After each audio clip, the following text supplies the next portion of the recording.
Fala, pessoa dev! Eu sou o Reinaldo Siloto e este aqui é mais um episódio do Geek Masters, o podcast e videocast do eMasters sobre tecnologia e desenvolvimento de software.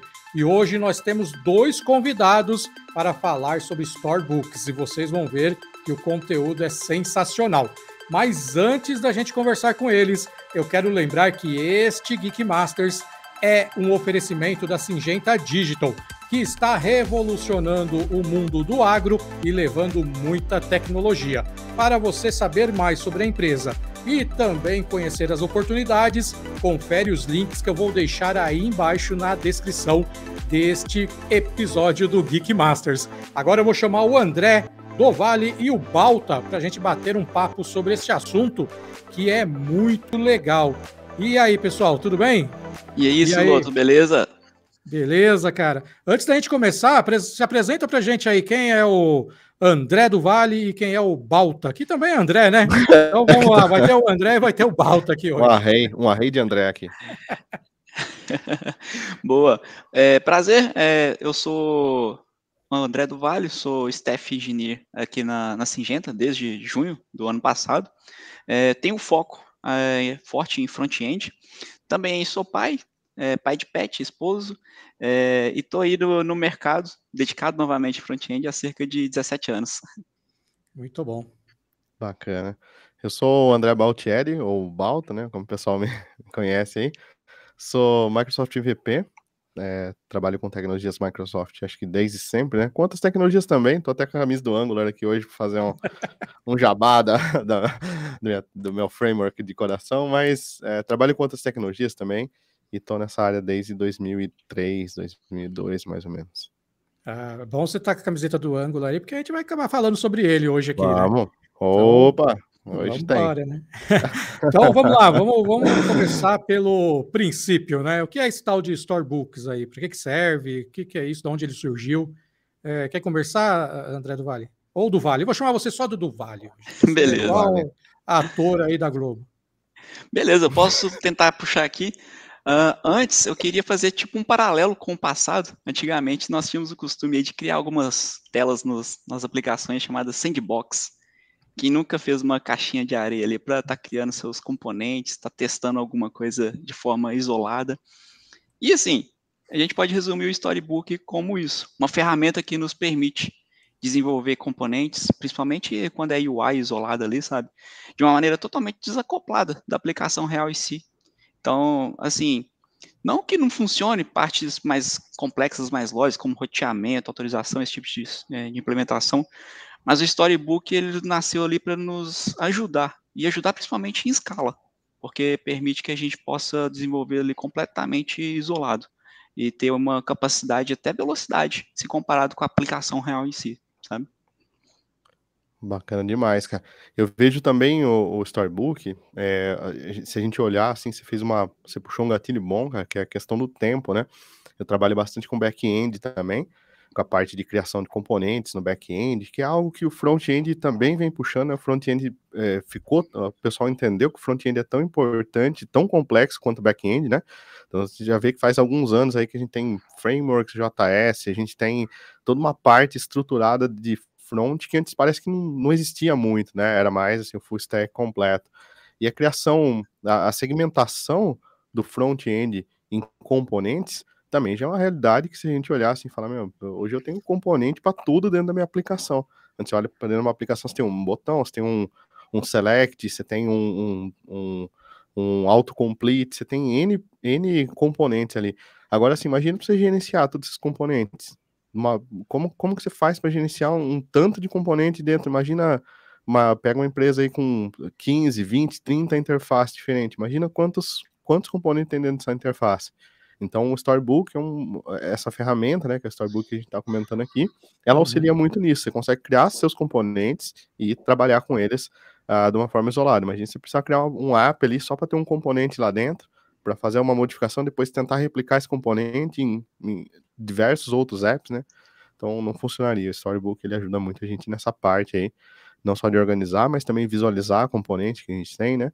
E manter tudo isso num lugar só, né? E vocês já têm aplicações rodando isso em produção? Como que é? Sim, por aqui a gente tem alguns kits de UI que a gente já está experimentando. Recentemente a gente tem feito, inclusive, algumas bibliotecas em forma de página inteira, inclusive, apenas UI, e o Storybook permitiu que a gente pudesse fazer isso, sabe? Então, em um repositório separado, algo bem enxuto, onde a gente pôde escolher uma stack até recente, com Vite, Vitest, etc. E o Storybook veio ali para simplificar, ou seja, a gente não precisou de uma aplicação real rodando aquele pedaço ali de componentes puramente UI, a gente pega e executa ali e disponibiliza para os nossos produtos. E então, 2 ou mais produtos conseguem reutilizar a mesma página, que é puramente UI, e depois fazer essa implementação de logo necessário, sabe? E nas minhas experiências anteriores, eu tive a oportunidade de implementar design systems. Então, assim, o Storybook foi uma excelente plataforma de todo o time de front, que na época tinha uma certa inexperiência, né, em questão de desenvolver UI desacoplada, sabe? E foi muito legal porque a gente escolheu uma ferramenta inicialmente que acabou que meses depois veio inclusive ajudar o pessoal de UX, porque eles decidiram por documentar tudo no Zero Height, e o Zero Height tem essa questão de fazer uma integração com o frame do Storybook. Então, a gente publicava o Storybook, o pessoal de design ia lá, pegava o link e documentava isso no que eles escolheram também de solução, sabe? Então acabou que com o tempo se tornou uma ferramenta assim bem difundida, sabe? Bem universal mesmo pro pessoal. Bacana demais. Cara, na minha aplicação hoje não cabe muito Storybook, porque hoje eu tenho um app bem simples, né? Rodando inclusive em .NET, mas eu tenho clientes que usam e usam integrado com Figma. Tem bastante integração, o pessoal de design trabalha bastante com Figma, né? Eu trabalho também, gosto bastante do Figma, acho uma ferramenta sensacional. E embora ele não tenha uma integração tão grande assim, você consegue exportar propriedades, exportar características do componente que você desenha lá, e importar dentro dele de uma forma muito fácil, né? Então fica muito legal também. Não, e inclusive, aproveitando sobre o Figma, temos um plugin na comunidade do Storybook, onde a gente consegue colocar um frame da tela do Figma. Ou seja, quem for trabalhar ali futuramente naquele componente, ele não vê apenas o front, já pronto e tudo mais, para poder melhorar e tal, mas ele também vê a fonte do design daquilo que foi proposto antigamente. Então tem também o Figma ali para ele estar comparando. Então é muito Legal. legal. Bom, bacana demais. Bacana. Tem o Figma, tem o Sketch, tem o Adobe Sketch. XD, né? Todos eles estão aí, né? E tem um que saiu essa semana, que chama o Paintpot, de código aberto. Depois vocês dão uma olhadinha aí, porque o negócio é bom, cara. E como é de código aberto, eu recomendo. Agora que a Figma foi para Adobe, né? O pessoal ficou meio com o pé atrás, né? Eu acho que vai acabar juntando com o XD, né? Vai virar uma coisa só ali no futuro. Não tem muito sentido. Não faz sentido ter dois produtos, né, concorrendo. E falando nisso, né? Storybook você pode trabalhar com React Native, Angular, né? Que você tá aí com a sua camiseta aí. Pode trabalhar com praticamente tudo, né? Qual que é a opinião de vocês sobre isso? Ajuda, não ajuda? Queria ter uma ideia disso. Cara, particularmente eu acho que só ajuda. É um mundo de ferramentas que, independente da stack ali escolhida, permite uma transição tranquila dos profissionais, sabe? Então, assim, o Storybook ele está num leque de soluções que hoje a gente compartilha com vários e vários outros stacks. Então, o Webpack, por exemplo, é um exemplo, o Vite é outro que surgiu mais recentemente, ESBuild, SWC, enfim, ele está ali no nicho que agora quase todas as stacks de front conseguem aproveitar. Eu diria talvez a exceção é o Flutter, porque a gente não está ali no mundo JavaScript, sabe? Mas se a gente pesquisar, é bem provável de acharmos alguma solução também para o Flutter. Bacana. Assim, né, vocês já viram que eu tô com a camisa do Angular, óbvio, eu vou puxar a sardinha pro lado do Angular, mas é claro que a gente sempre quer que tenha suporte a outros frameworks, né? Porque quanto mais suporte a framework, mais a ferramenta cresce, né? Vídeo Ionic, não sei se vocês conhecem, foi um conjunto de componentes que iniciou muito fechado com o Angular, mas que é um conjunto de componentes sensacional. Depois eles abriram, hoje tem para React, Vue, né? Hoje até eles herdaram do Stencil.js, né? Que é uma lib para criar Vanilla JS, os componentes, que eu acho uma ideia sensacional também. E trazendo tudo isso para cá, a gente só tem a ganhar, né? Então, esses projetos aí realmente não pode ser, tem que ser agnóstico de framework, né? Para ganhar comunidade. E um ponto interessante, você comentou do Flutter aí, né, André? Eu trabalho bastante com Blazor aqui, que é até um framework SPA da Microsoft, né? E eu fui procurar, cara, você acredita que existe um fork ali do Store? Não é um fork, né? Porque o Blazor é o C# rodando dentro do browser, ali, no lugar, entre aspas, né? Mas, próximo ao JavaScript ali. E existem 2 projetos, cara. Tem o Blazor Book e tem o Blazing Store. São 2 projetos aí que são bem completos mesmo, pra você criar storyboards utilizando o Blazor. Eu achei sensacional. Falei, nossa, até que evoluído. Achei que pro Blazor eu não ia achar. Falei, pro Flutter talvez sim, né? Porque tem uma comunidade extremamente grande. O Blazor tem ganhando popularidade agora, então achei que não, mas realmente já tem. Tá valendo já.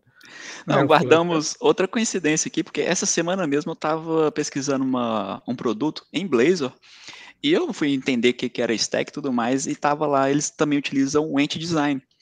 E daí sim eu fui entender o que é o Blazor, e o Ent Design é pro Blazor, sabe? Que legal. É sensacional. Então, assim, ver que o Storybook, ele abraçou uma ideia, e comunidades de outras stacks também compraram essa ideia, é sensacional. Porque, assim, mantém uma certa linearidade entre as experiências dos desenvolvedores, sabe? Então, ter a tranquilidade de saber que, sei lá, uma empresa que você for atuar no futuro, você vai conseguir trabalhar com esse tipo de ferramenta também. Ou se não tiver, tá ali uma oportunidade de estar melhorando também o ambiente, sabe? E cá entre nós é um baita de um guideline aí para você guiar seus componentes, né? Então pensa que é muito mais fácil você pegar um guideline de mercado, assim, que outras empresas já usam e aplicar, do que tentar criar um do zero, né? Então, assim, só se você tiver uma demanda muito forte, uma justificativa muito forte mesmo, para não para abolir um padrão assim popular de mercado, né? Exatamente. E o Flutter, né? O Flutter tá crescendo aí, né? Falar em Flutter. Eu gosto de falar com a galera que trabalha com Flutter que é um low code, né? É ou não é um low code, né?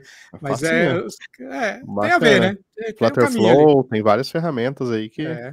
E eu acho bacana, cara, esse tipo de ferramenta, assim, pro front é legal, porque, que nem no meu caso, né, eu assim, design eu sou zero, né, eu sou...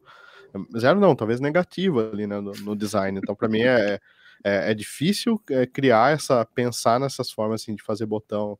Então, o Figma, a primeira vez que eu vi o Figma, foi uma coisa, assim, que eu fiquei travado. Assim, nossa, eu posso copiar o CSS aqui e colar lá, e eu vou ter um efeito parecido, né? Eu vou chegar não vai ficar 100% igual, mas eu vou chegar numa proximidade boa, né?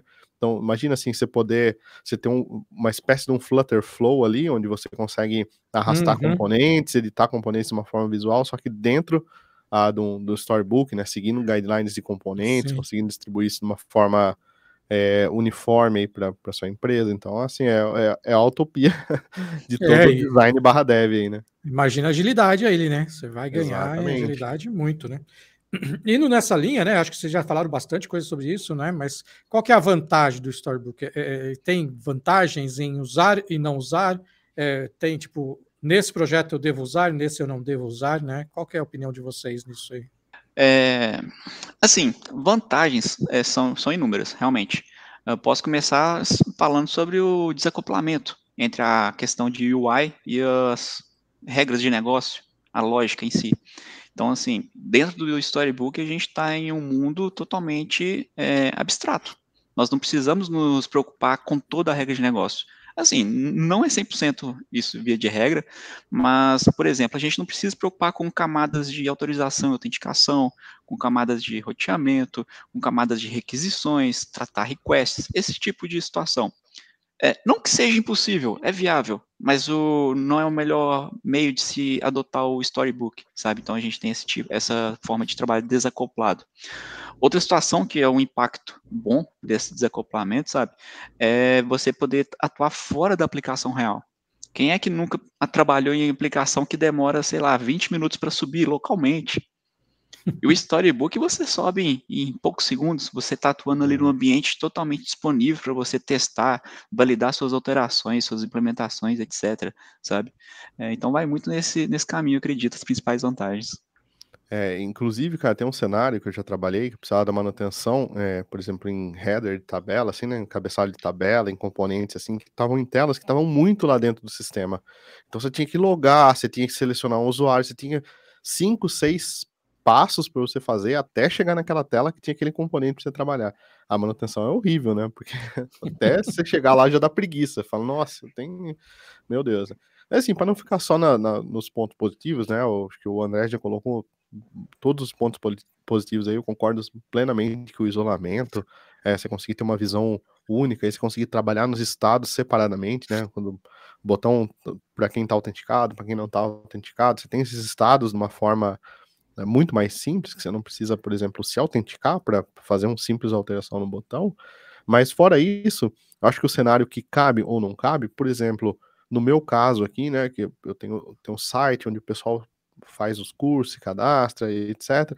Assim, às vezes é too much, às vezes é muita coisa para um cenário, entendeu? Então, eu só tomaria esse cuidado. Você pode plugar qualquer lib lá, trabalhar com qualquer JS lá, CSS que seja, Bootstrap, Tailwind, beleza, legal. Só que assim, fazer tudo isso talvez para atingir um objetivo muito mais simples, talvez não venha ao caso, entendeu? Então, se eu fosse, por exemplo, criar uma landing page, página para o evento, uma coisa muito mais simples, mais rápida assim, eu não optaria por criar tantos componentes assim, ou por passar para o storyboard, seria mais pragmático assim. Agora, se fosse um evento que eu vou reutilizar todos os anos, que vão ter um sistema de design, um design system ali, né, que outros produtos vão derivar desse sistema, aí beleza, faz todo sentido, né? Mas senão tem que optar pelo pragmatismo também, senão a gente fica conhecendo ferramenta, tentando aplicar em tudo, e a gente fica tentando criar problema para conseguir resolver com a tecnologia, né? Tem que ser ao contrário. Tudo depende. O pessoal que entra na área agora, você fala, depende, daí já ficam tudo bravos, mas depende, né, cara? Não tem como fugir disso, né? Exatamente. E tem o que mais a gente vê aí são essas bibliotecas de UI aí, de interface de usuários, né? Tem algumas que você pode integrar com o Storybook e usar, como que é? Vocês têm algumas preferidas aí que vocês já usaram? Olha, o céu é o limite, eu acredito. Eu, por exemplo, atualmente atuamos muito com anti-design, então, desde versões um pouco mais antigas, 3, 4 e ultimamente até a 5, rodamos dentro de projetos com Storybook. Já tive a experiência de usar Material UI também. E assim, a configuração é realmente muito simples, muito rápida. Então, o Storybook ele nos permite algumas configurações que, se a gente enfrentar algum desafio, a gente consegue dar uma certa volta. Então, por exemplo, ele tem um arquivo de configuração de headers. Se a gente precisar de um arquivo de CSS global ali, beleza, a gente encaixa ali no header. Ele nos oferece uma praticidade de configurar wrappers. Então, se houver necessidade, por exemplo, de um provider em torno ali dos seus componentes de maneira genérica, também é possível, sabe? Então, assim, eu acredito que não há limite. Então, realmente, todas as libs de UI aqui é possível, é viável de usar dentro do Storybook. Bacana. Não, legal. Para não chover no molhado aí, eu concordo com o André também. Eu vou comentar que eu gosto bastante do Bootstrap, cara. Eu acho o Bootstrap, embora seja um framework mais antigo aí, vocês vão taxar eu de tiozão, provavelmente. Mas acho que tem muito conteúdo para ele, é muito simples de usar e todo profissional que eu trabalho consegue desenvolver com Bootstrap com uma facilidade incrível, assim. E um outro que eu gostei bastante também foi o Tailwind, pela composição ali, né, por criar CSS ali com uma facilidade, tá? E um projeto que eu já atuei também que foi esse que eu comentei, que foi direto do Figma, né? Ele era CSS puro, assim, não tinha um framework, então foi criado um CSS exclusivo para ele aí, tá? Fica muito bacana porque, assim, em todo lugar que você olha, assim, você não vê característica de outro framework, né? Então, o Bootstrap, o problema é que você olha, você fala assim, não, esse é Bootstrap. Eu sei, tá maquiado aqui, tá disfarçado, mas eu sei que é Bootstrap, né? Já quando você tem você cria o CSS manualmente, você tem a vantagem de você olhar e falar, nossa, é um design, assim, único, exclusivo. Só que assim, é bastante trabalho, né? Dá linha de código que não acaba mais e ficar criando responsividade de componente, estado de componente, aí é complicado, né? E não precisa, né? Vai reinventar a roda ali para quê? Já tá tudo pronto, né? É tudo a questão do artesanal, né? Depende de quanto dinheiro você tem, e quanto tempo você tem para gastar, né? Dá para comer o McDonald's, dá para comer um hamburgão gourmet. É um ponto até legal, porque assim, é uma dica que eu queria deixar. Muitos devs de front-end, eles vão pelo hip do mercado, né? E queiram inventar de criar um design system para a empresa, talvez não em um momento tão oportuno. Mesmo que façam isso, pessoal, se forem começar, comecem com uma biblioteca de UI, que já entregue literalmente tudo adiantado, onde vocês apenas vão lá e ajustem os estilos, ajustem as variáveis que definem espaçamento, fonte, cores, etc. Porque isso vai poupar um trabalho gigantesco. E tem vários pequenininhos ainda, tem o Tiny CSS, tem o Milligram, tem vários, se você procurar, é só o alicerce mesmo, né? Não tem quase nada ali em cima. Vale e já ajuda base, bastante, né? Já dá uma boa força, né? Afinal, para os apps a gente faz isso também, né? Aqui eu uso o .NET Framework e crio tudo em cima do framework, né? Então o alicerce já vem pronto. Só subo parede. Depende, né? Tudo depende. Depende, exatamente, é isso aí. E pelo que vocês estão falando, Storybooks é bem legal, né? O Storybook é legal. Sim. E tal. Vocês acham que facilita a vida do dev, da pessoa desenvolvedora de software, com o criativo, o cara nem com o front, é o cara que cria layout mesmo. Acho que dá para trabalhar com esse tipo de profissionais, assim, facilita o dia a dia ali, usar um Storybook? Eu acredito que sim, principalmente pela chance que nós temos de publicar o Storybook como se fosse uma aplicação. E essa aplicação vai servir ali de ponte entre os times, sabe?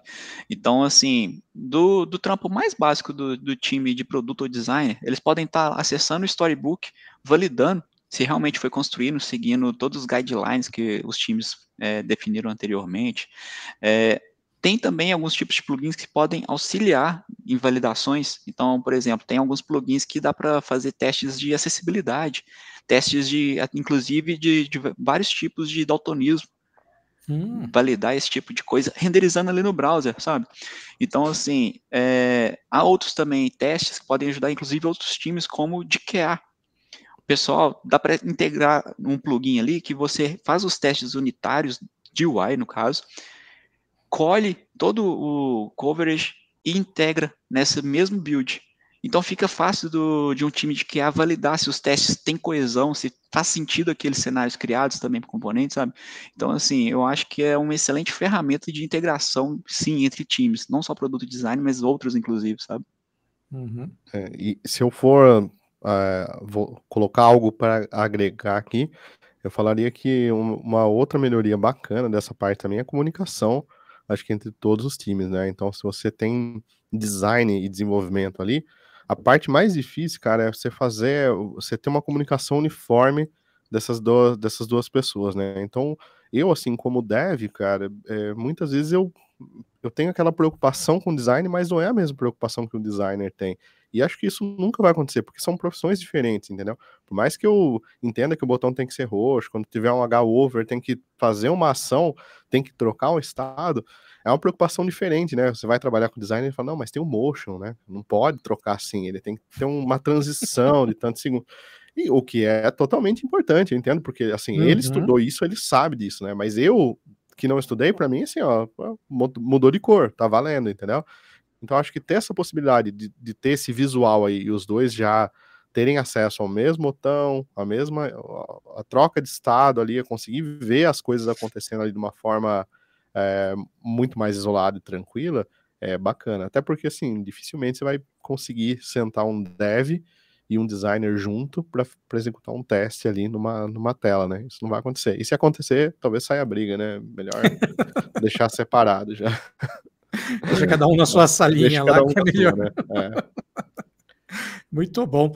E vocês falaram já, né? O André do Vale falou sobre testes, que ajuda nos testes e tal, o teste unitário, isso é importante. E na qualidade da aplicação do software, ajuda também? Qual que é a opinião de vocês aí? Eu acredito que ajuda, mas não confiaria 100% dentro daquele envolto do Storybook. Porque a gente está suscetível a outras coisas afetarem o nosso layout, o nosso UI final. Então, um exemplo, uma aplicação rodando em produção, a gente pode fazer um embed de alguma outra biblioteca ou algum widgetzinho qualquer que seja, e isso trazer um CSS que vai realmente zoar com o nosso UI, sabe? Então, assim, não podemos confiar cegamente no Storybook. É realmente uma excelente plataforma, vai habilitar um mundo de possibilidades, acelerar, inclusive, o desenvolvimento ali de front-end, mas ainda assim a gente depende da aplicação rodando para ter 100% de confiança em entregar aquilo para o nosso usuário final, sabe?